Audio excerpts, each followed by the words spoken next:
Ni mojawapo wa vijana wa ukanda wa Kasai. Wakati huo Jamhuri ya Kidemokrasia ya Kongo kupitia waziri wake wa madini, kupitia waziri wake kwa mradhi wa biashara ya nje nchi Jamhuri ya Kidemokrasia ya Kongo Jules Paluku Kahongya, basi madini yote ya Rwanda itatangazwa kama madini ya damu kutokana kwamba na inaporwa na kuchimbwa Jamhuri ya Kidemokrasia ya Kongo. Tunaye hapa njiani mwa simu waziri wa biashara ya nje nchini DRC Jules Paluku Kahongya. Tuambie kwa nini DRC yaamue hivyo?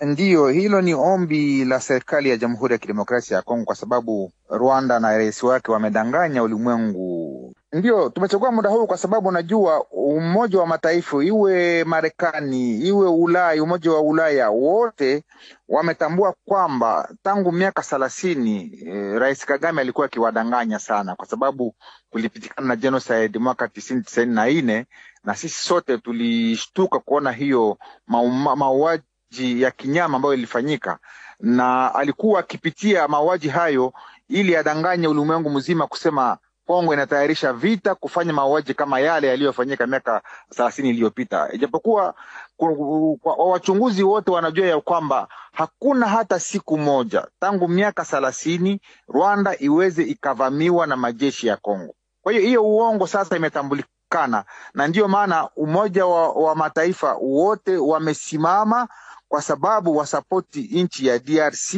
kwa kuleta amani ya kudumu, na ili amani ya kudumu iweze ikafika ni vizuri kupika marufuku madini ambayo yanatoka Rwanda, kwa sababu ni yale madini yanampatia pesa ya kuendelea kuleta vurugu mashariki mwa Kongo na kuonekana ulimwenguni kama yeye anafanya kazi nzuri nchini mwake. Hiyo ni ombi letu kubwa sana, na nimewahi kuzunguka ulimwengu mzima kwa sababu Rais Tshisekedi ametutuma sisi kama ambao wanaelewa na wana ujuzi wa mambo ya Great Lake kwa kuweza kuzunguka ulimwenguni tukifafanua, tukieleza ili ulimwengu utambue ya kwamba madini inayotoka Kongo ni madini ya umwangaji wa damu ya Wakongomani.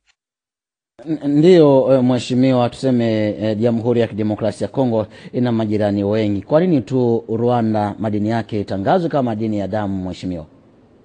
Ndiyo, hatua hii inalenga Rwanda kwa sababu ni wao ambao wanafanya vitu visivyotambulikana, na Rwanda ikipigwa marufuku ni lazima nchi zote ambao zinakuwa nyuma yake zitapata tena nafuu, kwa sababu sisi sasa hivi hatujui nani wanakuwa nyuma yake. Ndiyo maana wakampiga Rwanda hizi sanction kubwa na wanakataa kununua madini ya kwake, itaonekana sasa ambao watababaika ni wale ambao tutaweza kutambua ya kwamba walikuwa wakifanya na Rwanda. Sisi kwa sasa ni kupiga marufuku madini ambayo Rwanda inapeleka ulimwenguni, na hiyo itamaliza vita ya M23 kwa sababu ni pesa zile ambazo wanazipatia M23 kwa kuendelea kufanya vita mashariki mwa Kongo. Ndiyo, ni mojawapo wa hatua ambazo zitaweza kusaidia kuleta utulivu, na mbalimbali na ile kuna pia vitu vingine ambavyo sisi kama binafsi kama nchi ya Kongo tutafanya kwa undani kwa kuweza kujiorganize ili tujenge jeshi, kwa sababu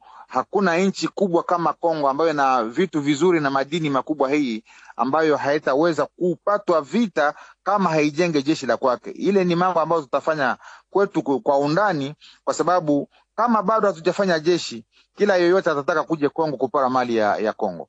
Kila nchi na shida zake za ndani. Wacha kwanza tumalize vita, alafu tutazame hizi shida za ndani pia tuweze kuzimaliza, kwa sababu hakuna ambaye kama ni kiongozi anaweza akataka wananchi wake wakuwe ndani ya hali mbaya. Shida za ndani tutaweza kuzimaliza, lakini kwanza ni vita ambavyo havituruhusu kuendelea na kutumika kwa shida zetu mbalimbali ambazo ni shida za kila nchi ulimwenguni. Asante sana Jules Paluku Kahongya. Nikumbushe kwamba ni waziri wa biashara nchi Jamhuri ya Kidemokrasia ya Kongo, biashara nje, tena gavana wa zamani wa Kivu ya Kaskazini. Asante sana.